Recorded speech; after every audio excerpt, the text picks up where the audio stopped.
37 of the Council's Provisional Rules of Procedure. The Syrian government has failed to fulfill its responsibility to protect its own people, and instead has subjected citizens in several cities to military assault and disproportionate use of force.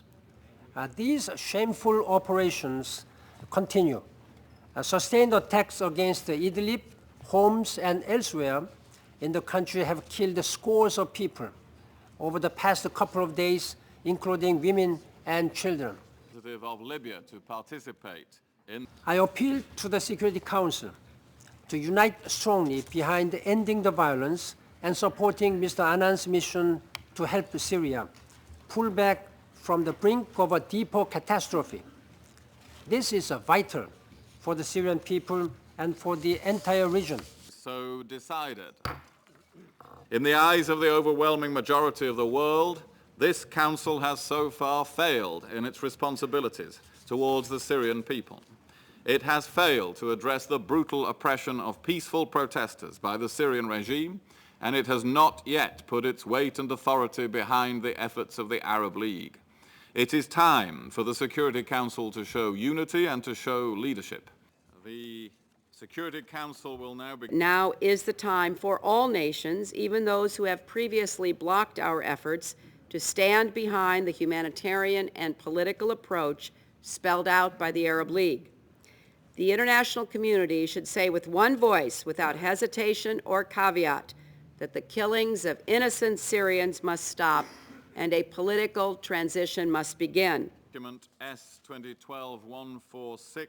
We do not believe that sovereignty demands that this Council stand silent when governments massacre their own people, threatening regional peace and security in the process. And we reject any equivalence between premeditated murders by a government's military machine and the actions of civilians under siege driven to self-defense. How cynical that even as Assad was receiving former Secretary General Kofi Annan, the Syrian army was conducting a fresh assault on Idlib and continuing its aggression in Hama, Homs, and Rastan. Resolutions submitted by France, Germany, Morocco. Нет никакого сомнения, что сирийские власти несут огромную долю ответственности за происходящее.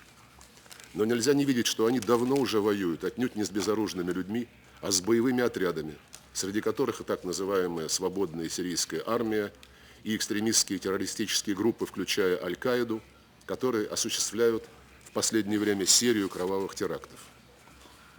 Поэтому, если мы все искренне хотим в качестве абсолютного приоритета немедленно прекратить всякое насилие и оказать гуманитарную помощь гражданскому населению, то на данном этапе надо говорить не о том, кто первый начал, а о выработке реалистичных, осуществимых подходов, которые позволили бы в приоритетном порядке добиться прекращения огня.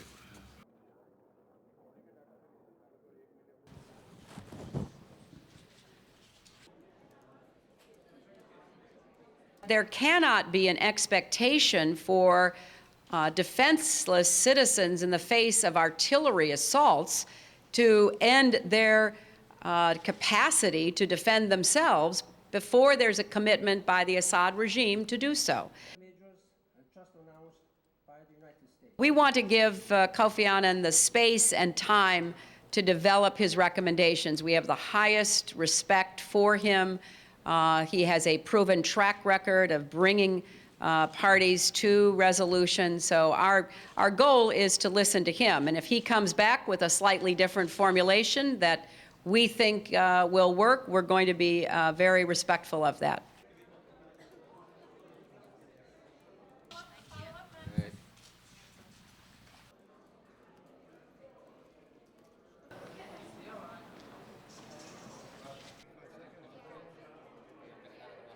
We shall not really think of putting the government and the opposition on one level, whether it's acceptable or not. It's about saving lives. Ceasefire is an absolute must.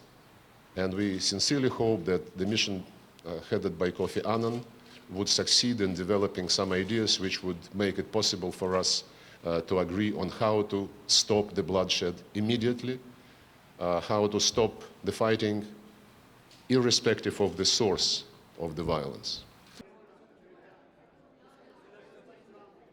About Gaza, can you address